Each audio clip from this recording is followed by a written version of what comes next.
We are Stephen and Jill. Together, we've been buying and reselling land since the 90s. Our data-centric approach leaves our buyers asking, how can you sell it so cheap? Here on the Land Academy Show, We answer that and more.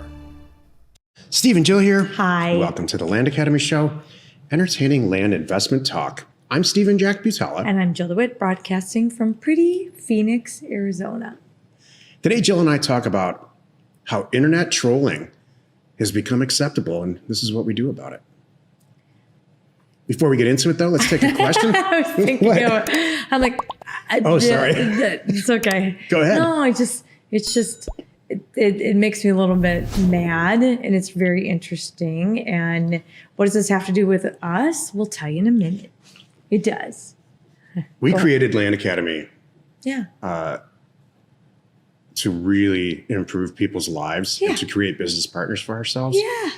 And things like, you can't ever anticipate something like this, but It still happens. It won't be prevalent in our group. Let's put it that way. Isn't it funny? Yeah. Before we get into it, let's take a question posted by one of our members on the landinvestors.com online community. It's free. And if you're already with us and you're not a troll, join us on Discord. Mm-hmm. Okay, so Vic wrote, this is long, so I'm going to do first part, you do second part, I'll Long do and the third incredibly one. important. This is a great question, a great series of questions and comments about access. Okay, so Vic wrote this initial question. I am in escrow on a property in Florida, and I'm running into a bit of a confusing situation for me as far as the access goes. I can clearly see a road running through the property, and it has a street name as well. However, the township said they do not maintain it and is likely a private road or easement. When I look at the vesting deed, I see nothing in there about an easement. But what I do see on the deed after the legal description is something that says less road right of way. So what does that mean? And what does this mean about the access? Excellent question. Access is one of our It's one of our 5 A's. One of the 5 A's, and it's incredibly important. That's why it's to one be of the able A's. you or the person you sell it to get to your property Right. within reason, without a helicopter. Kevin responds, Vic, the road is most likely a private road, i.e. not maintained by the county. Exactly. This is something that will affect your ability to sell the property quickly. When you get the preliminary title report, they should have the easements called out on the property. The road right of way thing sounds like the county has an easement for a possible future road in that area. You need to know about that and how much it takes out of this parcel, meaning it's going to make it smaller. There's already an easement in the deed of this property to another property or a set of properties. If you get the information from the title report and you don't like the deal, you can renegotiate or decline to purchase. Jill and I just did this. Mm-hmm.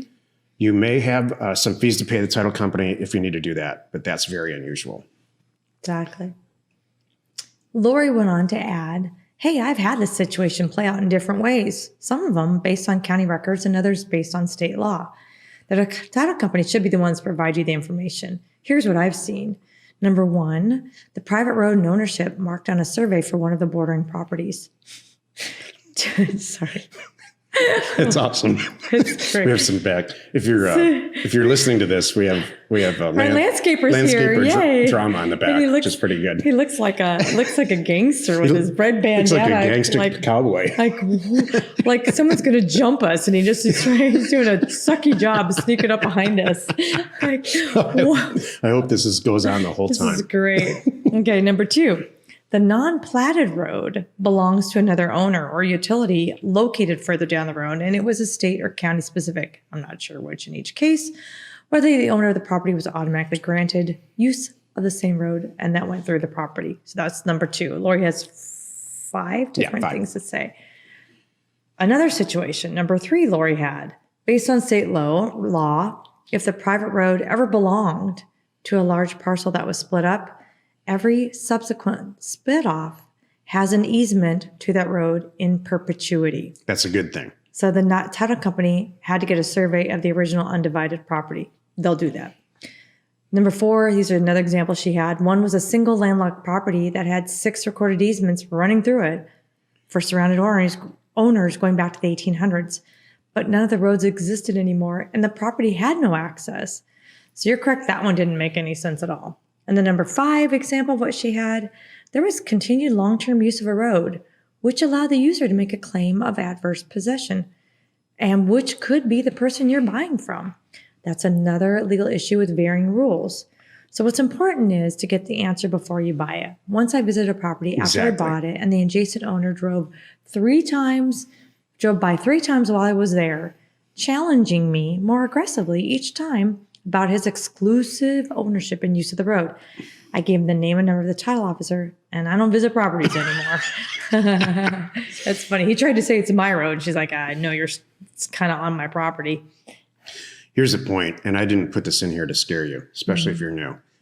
Access matters, and it can get kind of dicey. The truth is, 98% of the time, when you would do your initial 30 seconds of due diligence on NeighborScoop or Google Earth, it's going to be very obvious whether or not the property has access. But for those smaller percentage times, 2 to 5% of the time, where the property and the price is quite simply just amazing, and you can't find the answer to access, you got to make a decision. And it all comes down to price. And what Jill usually does in those situations, we buy these types of properties, questionable access properties, all the time. We just buy them really cheap. So access is something you need to know about. By no stretch do you need to be an expert, but please know that it's important and try to get to the bottom of it, like they both said. Today's topic, internet trolling has become acceptable. Here's what we do. This is the meat of the show. More and more. Hopefully you know what an internet troll is. Will you help us with the definition that you found? Sure. Okay. Because I was actually confused. I thought trolling was just like I'm following along, like stalking. Like a follower? Yeah, like a stalker. And you're like, no, internet trolling. Because trolling is behind a boat. You're not doing anything. You're just following along, right? So that's what I thought. And you're like, nope. When you put the word internet in front of it, now it means something different. So I read the definition as per Stephen's request. So I thought it might be, seriously, I don't think it's bad to share that, because there might be other people too that are just a little bit confused. Like, I mean, I thought I knew, but now I really know. The internet, for better or for worse, this is my opinion, creates the perception that we are all equal, that we all are educated equally, we're all experts or not experts in the same thing. We're all the same.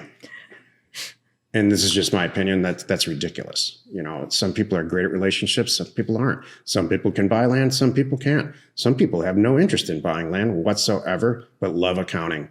And there's endless examples like this. So what's becoming really common is trolling, which is just this outlandish response. I mean, the stuff that Jill and I get, I laugh. You have to laugh.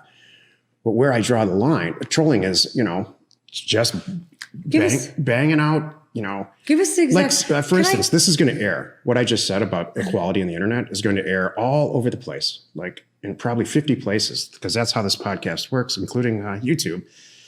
And the trolls are going to have a lot to say about it. And internet trolling is, the whole point here is it's not supportive. It's not nice. Internet trolling, it's people with malicious intent. Yes. Setting out to do harm and say bad things and put people down for no real reason other than just they amuse themselves. There's no money in it. It's not like because they don't get have anything out control over anything in their life at all. Maybe. And this is their only way to scream at the world. I gotta say something. I just thought of an example. As you're setting this up, you're like, think that people think that we're all equal, right? Can you imagine, what if I'm in a room and I pay big bucks to hear like Bill Gates speak, and I raise my hand back? It'd be, internet trolling is like this. No, Bill, that is not how it goes. By the way, this Microsoft thing was a joke. And you really joke. Thought, and you're a joke. And personally, I don't like you. I don't know how you have this much money, because I should have that much money, because I came up with it. Oh, and by the way, it was my idea before you. Go in a stadium. That's what I think internet trolling on the internet is. Like, they think they're doing. Like, you can't. that's not right. There's a reason why he's there and you're in the audience and I'm in the audience when it comes to stuff like that. Like, come on. So my point so what does this have to do with land? Oh my gosh, Jack. We get your point.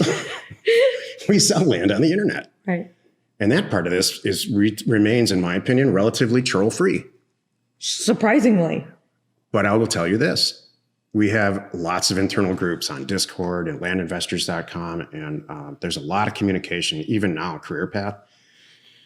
There's an increasing amount, in a good way, of communication between all of us members at Land Academy and House Academy and everything else. And I'm watching this trolling thing creep in tiny bits at a time. And I really, truly believe it's because this has become acceptable. And so Trolling. people, especially with It's not us and it's not our community or our people. It's just like, it's the planet thinking it's okay now. Yeah, and it's eking its way into our system and here's why. There's a whole generation of people now, and I'm not criticizing anyone, I'm just stating a fact, that were born with the internet. You know, Jill and I obviously were not born with the internet. We were born with a corded phone. What do you mean, obviously? We were born with a corded phone in the kitchen. That's how we communicated. And an answering machine. I got an answering machine when I was our family did when I was probably 15.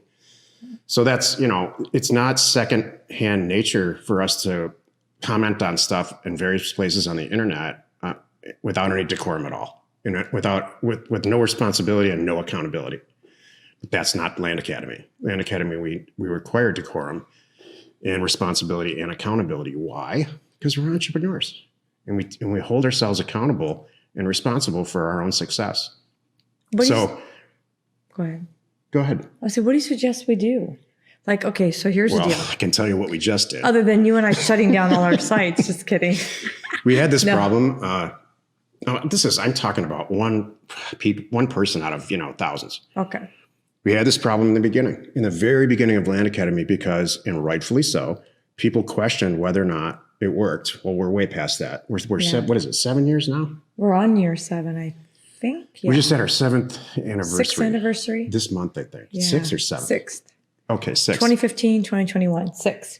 Yeah. In the beginning, and there were a lot of trolling, even people within the group, and some people that came to the first live event were really critical about this. And again, rightfully so, because it was new. And we dealt with it. We dealt with it in our own way. But it's a privilege Sounds like to you took somebody out back. Oh, we dealt with it. You, me, Allie. We had to kick somebody out of Career Path because of this.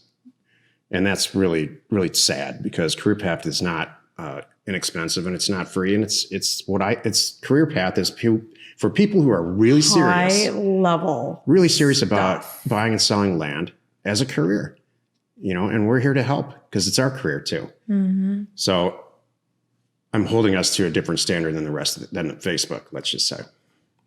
And I appreciate that. And I'm happy you could join us today.